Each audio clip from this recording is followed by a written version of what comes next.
आजच्या व्हिडिओमध्ये छत्रपती संभाजीनगर कारागृह पोलीस 2024च्या प्रश्नपत्रिकेतील गणित आणि बुद्धिमत्तेचे प्रश्न आहेत. तर व्हिडिओ लास्टपर्यंत बघा. पहिला प्रश्न काय आहे, 15 स्त्रिया 8 दिवसात काम करतात.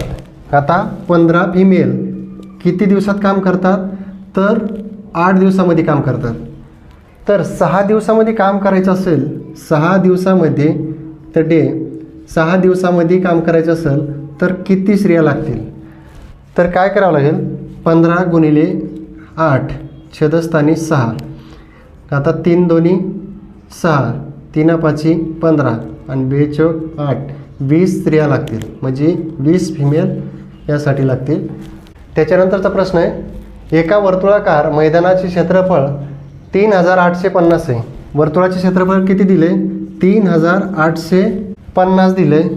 तर 3850 चौरस सेमी आहे. तर त्या मैदानाची त्रिज्या किती? आता मैदानाचे क्षेत्रफळ दिले, तर मैदानाचे क्षेत्रफळ बरोबर किती? त्याचं सूत्र काय असतं? पाय आर वर्ग.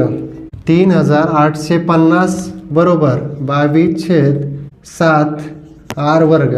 तर आता ह्याला उलटं केलं, आर बरोबर ठेवलं आणि 3850 ह्याचा उलटून गुणिले 7 छेदस्थानी 22.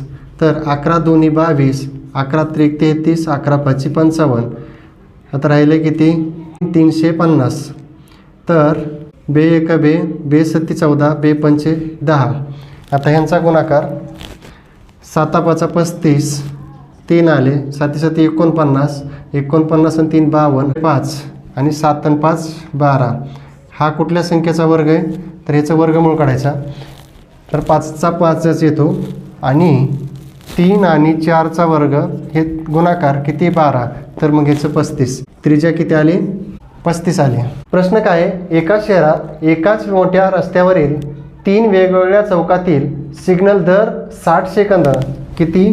दर 60 सेकंद, आणि दुसरा सिग्नल 120 सेकंद आणि तिसरा सिग्नल 24 सेकंद लागतो.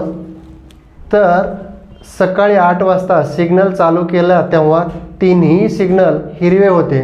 त्यानंतर किती वेळानंतर तिन्ही सिग्नल एकाच वेळी पुन्हा हिरवे होतील? एकाच वेळेस सांगितलं आहे. तर अशा वेळेस काय करायचं, ह्या तिन्हीचा लसावी काढून घ्यायचा.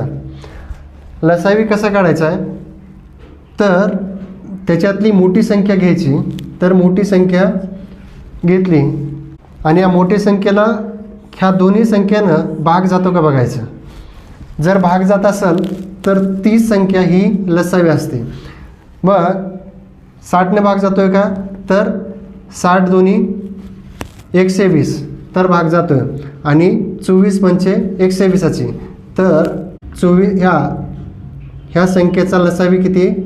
तर 120. 120 सेकंदाने ते सिग्नल एकाच वेळी लागतील. त्याच्यानंतरचा प्रश्न आहे, महेशने 8650 रुपये दशादशे दराने 7 वर्षासाठी बँकेत ठेवले. तर 7 वर्षानंतर महेशला एकूण किती रुपये मिळतील? ठेवले किती? 8650 रुपये. किती दराने ठेवले? तर 6 दराने. 6 दराने किती वर्षासाठी? तर 7 वर्षासाठी. छेदस्थानी 100. 5 दोन्ही 10, 5 एक 5, 5 7 35, 5 त्रिक 15. आता यांचा गुणाकार 2 त्रिक 6, 7 त्रिक 21, 21 गुणिले 173. तर यांचा गुणाकार किती आला? 3633 गुणाकार आला. तर हे काय आलं? व्याज. आणि त्याची मुद्दल किती? 8650 आणि हे व्याज 3633. तर 3 8 12 आणि 4 12, मग किती येईल? 12283 रुपये त्याला एकूण रास.